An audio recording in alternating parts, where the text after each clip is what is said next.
अब आप लोग देखें, ये देखिए मैंने मैट्रिक्स बी लिया है, 3x3 ऑर्डर का मैट्रिक्स है। अब मैं इसका डिटरमिनेंट कंप्यूट करना चाह रही हूँ। अब मैं इसका जो डिटरमिनेंट कंप्यूट करूंगी, मैं ये C2 सिलेक्ट करूंगी, कॉलम 2।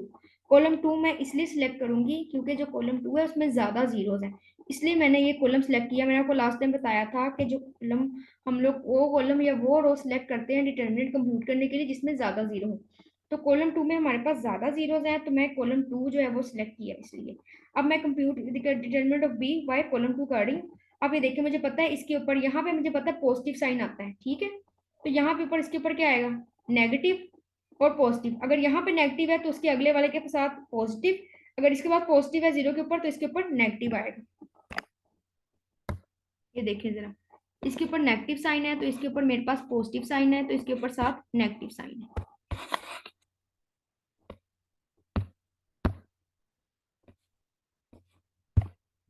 इसके ऊपर नेगेटिव साइन है, इसके ऊपर मेरे पास पॉजिटिव साइन आएगा, और सिमिलरली इसके ऊपर नेगेटिव साइन आएगा।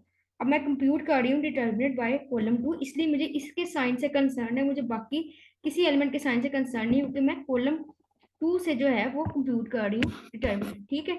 अब मैंने क्या किया, देखिए मैंने 2 लिखा यहाँ पे, ये देखिए मैंने 2 लिखा हुआ है, साथ उसके मैंने नेगेटिव साइन लगाया क्योंकि उसके साथ नेगेटिव साइन आना था। और मैंने इसका माइनर कैलकुलेट किया, ये देखिए 2 जिस कॉलम में है वो कॉलम और वो रो माइनस करनी है, डिलीट करनी है, और बाकी जो एंट्रीज होंगी उसका डिटरमिनेंट निकाल लेना है, 2 2 5 और 3 का, ठीक है। सिमिलरली अब देखें जीरो का, अब साथ हमने जीरो एंट्री लिखी है, उसके साथ प्लस का साइन, उसके बाद अब जीरो का माइनर निकाल लेंगे। ये देखें, जिस रो में था वो माइनस किया और कॉलम में था वो माइनस किया, तो वहां पास बाकी जो एंट्रीज है उसका डिटरमिनेंट निकाल लेंगे, 1 -1 5 और 3, ठीक है। सिमिलरली इसके बाद जो नेक्स्ट एलिमेंट है वो है जीरो, उसके ऊपर कौन सा साइन है, नेगेटिव साइन। तो हम लोग नेगेटिव जीरो और इसका भी माइनर कंप्यूट कर लेंगे। अब ये देखें, इसका ये मैंने पास ये रो डिलीट कर दी, जीरो जिस रो में था और जीरो जिस कॉलम में था वो कॉलम डिलीट किया, तो हमारे पास आंसर आ गया 1 -1 2 और 2, और इसका जो है हम लोग डिटरमिनेंट कंप्यूट कर लेंगे।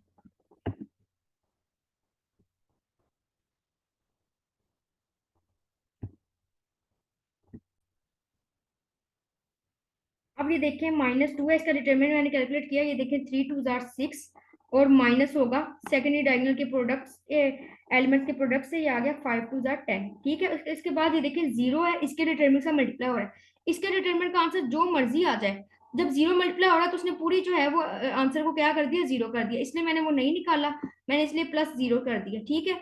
अब ये -0 है, अब इसके डिटरमिनेंट का जो भी आंसर है, क्योंकि जीरो जो बाहर है मल्टीप्लाई हो रहा है, तो जीरो उसके पूरे आंसर को क्या कर देगा, जीरो कर देगा, ठीक है। तो इसलिए मैंने आपको कहा था कि हम लोग वो कॉलम या वो रो सिलेक्ट करते हैं जिसमें ज्यादा जीरो हो, क्योंकि हमारा काम जरा आसान हो जाता है और हमारे पास इजीली जो है वो डिटरमिनेंट की वैल्यू आ जाती है, ज्यादा कंप्यूटेशन नहीं करनी पड़ती।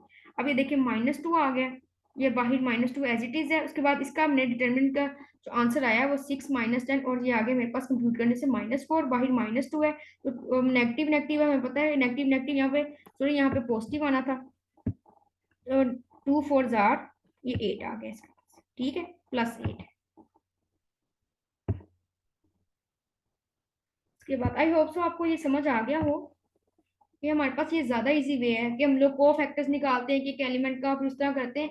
हम लोग बेसिकली काम वही कर रहे हैं, इनडायरेक्टली वही काम कर रहे हैं बस, लेकिन हम लोग स्पेसिफिकली एक एक को फैक्टर नहीं उस तरह निकाल रहे हैं जिस तरह हम लोग पिछले वीडियो में हमने निकाला था, ठीक है।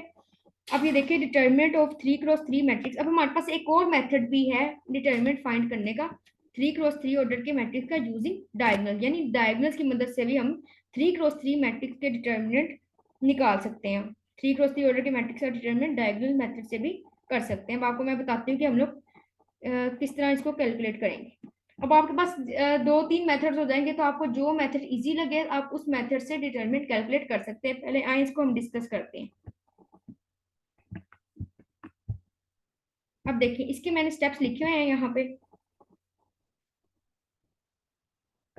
अच्छा, इसका पहला स्टेप है कि rewrite the first 2 columns of matrix to right of original matrix, यानी हमारे पास जो मैट्रिक्स होगा उसके जो फर्स्ट 2 कॉलम्स हैं वो उसके हमने राइट साइड पे लिख लेने हैं। उसके बाद जो सेकंड स्टेप है वो हमारे पास है locate elements on the 3 primary diagonals P1 P2 P3 and those on the 3 secondary diagonals S1 S2 and S3, ठीक है। locate elements on the 3 primary diagonals and those on the 3 secondary diagonal यानी जो elements primary diagonal के हैं और secondary diagonal के हैं वो हमने लोकेट कर लेने हैं कि वो कौन कौन से हैं। उसके बाद हमने क्या करना है, थर्ड हमारे पास स्टेप है कि multiply the element on each primary and secondary diagonals, यानी जो हमारे पास प्राइमरी डायगोनल और सेकेंडरी डायगोनल्स के एलिमेंट्स हैं उनको आपस में हमने प्रोडक्ट कर लेना है। और उसके बाद फोर्थ हमारे पास क्या स्टेप है, फोर्थ हमारे पास स्टेप है कि determinant equals the sum of the product of three primary diagonals. और हमने इसके बाद क्या करना है, थ्री जो प्राइमरी डायगोनल्स हैं उनके एलिमेंट्स का प्रोडक्ट करके उनको सम कर लेना है। सिमिलरली सेकेंडरी डायगोनल के एलिमेंट्स जितने भी सेकेंडरी डायगोनल हैं उनके एलिमेंट्स का प्रोडक्ट करके हमने उनको सम कर लेना है। और इसी तरह प्राइमरी डायगोनल के जो आंसर हमने जो आंसर आएगा प्रोडक्ट करने से उसके में माइनस कर लेना है sum of the product of three secondary diagonals. अब मैं आपको एग्जाम्पल देती हूँ, आपको उससे ज्यादा क्लियर होगा जो मैंने आपको पॉइंट्स पढ़ाए हैं। आप लोगों ने इस पॉइंट्स को जो है देख के घबराएं मत, अभी एग्जाम्पल मैं दूंगी तो उससे आपको इजीली क्लियर हो जाएगा कि हमने कैसे कंप्यूट करना है। ये बहुत इजी मेथड है, इसमें कोई मुश्किल नहीं। चलिए अब एग्जाम्पल की तरफ चलते हैं। अब देखिए मैंने एक मैट्रिक्स लिया है ए वन, जिसकी एंट्रीज थी 105 223 -1 4 और 1। अब मेरे पास पहला स्टेप क्या था, आप लोग पहला स्टेप देखें जरा। फर्स्ट स्टेप था rewrite the first two columns of matrix to right of the original matrix, यानी ओरिजिनल मैट्रिक्स के फर्स्ट टू कॉलम्स हमने मैट्रिक्स के राइट साइड पे लिख लेने। अब ये देखें इसके फर्स्ट टू कॉलम्स मैंने उठाए और मैंने उस मैट्रिक्स के राइट साइड पे लिख लिए। उसके बाद सेकंड स्टेप हमारे पास था कि हमने प्राइमरी डायगोनल्स और सेकेंडरी डायगोनल्स लोकेट करने। ये देखें यहाँ पे हमारे पास टॉप से लेफ्ट टू राइट हमारे पास प्राइमरी डायगोनल, ये देखें ये प्राइमरी डायगोनल, ये P1 है। दूसरी एरो हमने लगाया दूसरी एंट्री से, ये देखें ये P2 आया। और तीसरा हमने लगाया 5 से ले, ये देखें दूसरा हमने जो एरो लगाया वो एंट्री 5 से शुरू होकर एंट्री 4 पे खत्म हो रहा है, ये P3 है।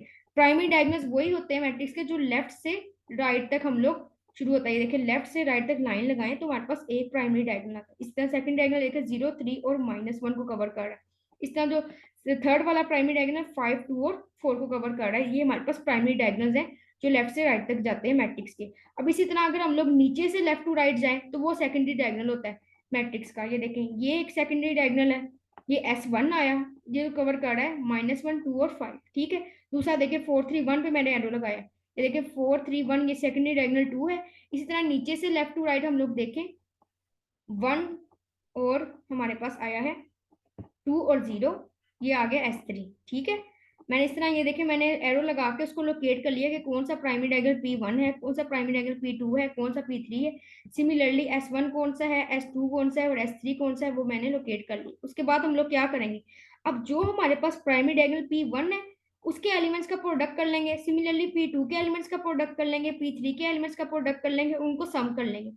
ये देखें जरा मैंने क्या किया है, ये देखिए जो प्राइमरी डायगोनल P1 था उसके एलिमेंट्स का प्रोडक्ट लिया 1 2 1 और मैंने उसके अंदर प्लस कर लिया है जो P2 के एलिमेंट्स का प्रोडक्ट था 0 3 और -1, और फिर मैंने इसके अंदर प्लस कर लिया है 5 2 और 4 जो प्राइमरी डायगोनल 3 के एलिमेंट्स हैं उनका प्रोडक्ट मैंने इसके अंदर सम कर लिया। और उसके बाद आपने चीज याद रखनी है हमेशा जब हम सेकेंडरी डायगोनल्स है ना हमने काम उसमें भी उसका भी प्रोडक्ट लेना है, लेकिन हम माइनस करेंगे उसको माइनस। उसके बाद अब जो सेकेंडरी डायगोनल्स के प्रोडक्ट होंगे उसमें माइनस साइन लगाएंगे पहले, ठीक है, उसको माइनस करेंगे माइनस। अब सेकेंडरी डायगोनल के आप लोग S1 के देख लें प्रोडक्ट एंट्रीज का -1 2 और 5 इसका प्रोडक्ट आया हमारे पास। उसके बाद माइनस हो रहा है हमारे पास सेकेंडरी डायगोनल 2 के एलिमेंट्स का प्रोडक्ट 4 3 1। इस तरह हम माइनस कर रहे हैं हम लोग सेकेंडरी डायगोनल 3 के एलिमेंट्स का प्रोडक्ट। अब सेकेंडरी डायगोनल 3 में जो एंट्रीज आ रही है वो है 1 2 और 0। अब हमने माइनस सिमिलरली कर दिया 1 2 0। अब आपने ये चीज याद रखनी है जब हमने प्रोडक्ट लिखना है primary diagonals P1 P2 P3 का तो हमने उसकी एंट्रीज को हमने जो आंसर आएगा प्रोडक्ट का उसको सम करना है, और सेकेंडरी डायगोनल्स का जो हमने एंट्रीज का प्रोडक्ट निकाला है उसको हमने माइनस करना है। आप लोग देख सकते हैं मैंने माइनस माइनस किया हुआ है यहाँ पे सेकेंडरी डायगोनल के जो एलिमेंट्स हैं उनके प्रोडक्ट को, ठीक है। तो हमारे पास सिंपली आपने इसको कैलकुलेट करें, देखिए ये हमारे पास जो आंसर आया उसके बाद हमारे पास सिंपली डिटरमिनेंट आ गया। तो कितना आसान है हमारे पास डिटरमिनेंट कंप्यूट करना। आप आपके पास 2 3 मेथड्स हो गए हैं, आप जिस मर्जी मेथड से डिटरमिनेंट कंप्यूट कर सकते हैं। ये जो मैंने आपको डायगोनल मेथड बताया है ये सिर्फ 3x3 मैट्रिक्स के ऑर्डर के मैट्रिक्स के लिए रिस्ट्रिक्ट है, किसी और हम हायर ऑर्डर का मैट्रिक्स का डिटरमिनेंट इस मेथड से फाइंड नहीं कर सकते। ये जो डायगोनल मेथड से मैंने आपको समझाया है, ठीक है, ये सिर्फ 3x3 मैट्रिक्स के लिए आप लोग यही काम कर सकते हैं। अब आपके पास 2 3 मेथड्स हो गए हैं determinant of matrix of order 3x3 का निकालने के लिए। आप पहले आप लोग को फैक्टर वाले से भी कर सकते हैं। उससे पहले जो मैंने आपको एक और आसान तरीका बताया था जिसमें हम डायरेक्ट साइन लगा के हमें पता चल जाता है कि किसके साथ कौन सा साइन आना है, तो हम डायरेक्ट उस मेथड से भी कर सकते हैं। और अब ये मेरे पास जो मैंने अब लास्ट पे आपको करवाया है डायगोनल मेथड, अब इससे भी कर सकते हैं।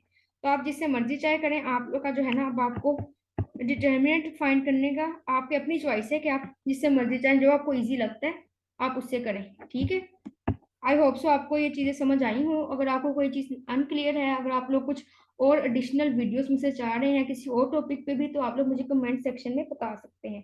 और जाते जाते मैं आपको एक मतलब फिर रिमाइंड करवा दूं कि आप लोग से रिक्वेस्ट है कि आप लोग, अगर आपने मेरा चैनल सब्सक्राइब नहीं किया हुआ तो काइंडली इसको सब्सक्राइब करें। अगर आपको वीडियो पसंद आई है तो इसको लाइक करें, ताकि मैं और इस तरह की वीडियोस बनाती रहूं। और अगर आपको कोई चीज़ भी अनक्लियर है तो आप मुझे बता सकते हैं कमेंट सेक्शन में। ठीक है, okay, thank you very much, Allah हाफिज़।